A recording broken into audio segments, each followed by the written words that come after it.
Arabin, we just seen a spectacular show when it comes to the COPA and when it comes to the Euros. In your assessment, how much of tech made this show spectacular and beautiful? Yeah, I think that for fairness, I would say that tech has really made it a good one. No one will go on the street to complain about cheating or, or favoritism because of the use of technology.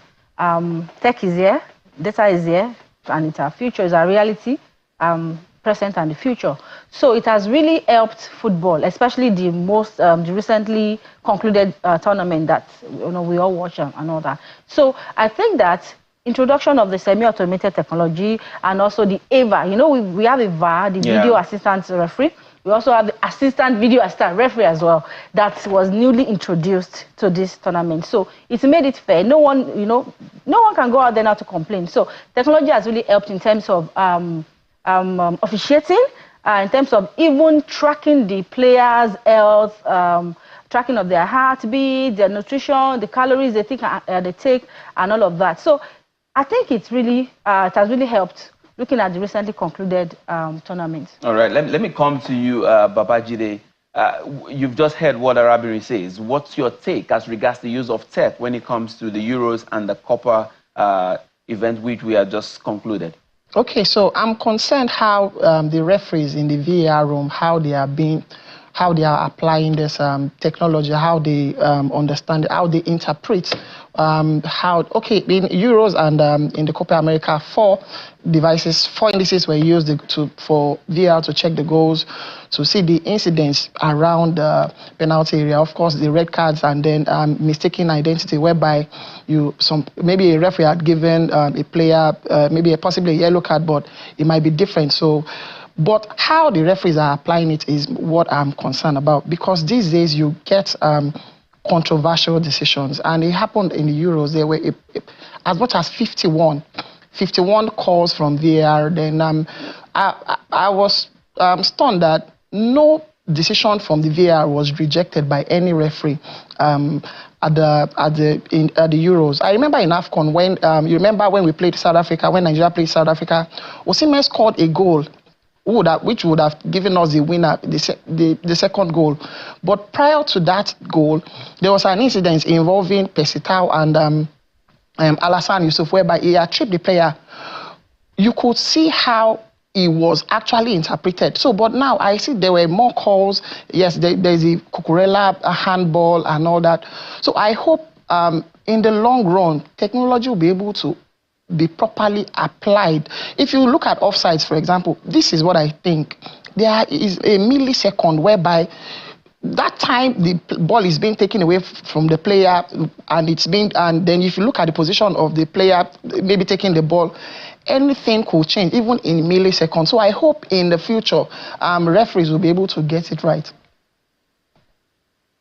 Right, so you're saying some things were not totally balanced. So you can hear that argument. I mean, now the question is, in real sense, were there sometimes you felt the referees and the linesmen could have taken certain decisions and would have just done away with tech? Were there sometimes you thought about that?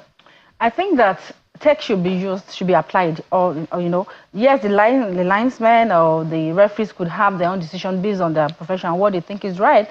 But I think that we should, if it could be advanced or it could be developed over time, we should allow tech to take charge, AI to take charge, just for us to make sure that maybe the mechanism that goes into perfecting it is right. So personally, I think tech should be allowed to be for officiating.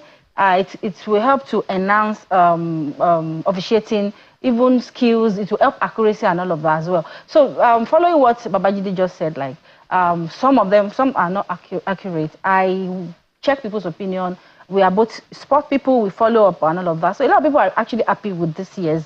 I personally think we are not there yet, but it can be better. All right. But looking at the officiating of the recently concluded COPA and Copa America and Euro 2024, I think that it's a good one, it's a welcome development. And if you allow me to digress a little bit, talk about CAF, AFCON, and I recall how much people really, welcome the fact that even appreciate CAF for using technology had recently concluded. It's not really recent, actually. Yeah, it's almost recent. It's like the last one. Yeah, right?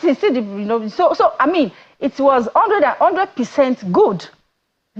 Technology was used for ticketing, for almost everything, even the stadium that was used for the matches, for the fans, for officiating and all of that. It was just very good, very perfect and all of that. Of course, in football, there are still people that will pick, certain things out, but it was good. So technology is there, it's here to stay, and I think it can be better, but for this recently concluded tournament, I think we're good to go. All right, let me say with you in just 1 minute.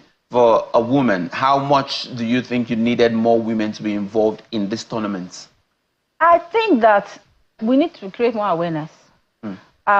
People in the media, it's our work to create awareness. How many media news or reporters are targeted at women as well?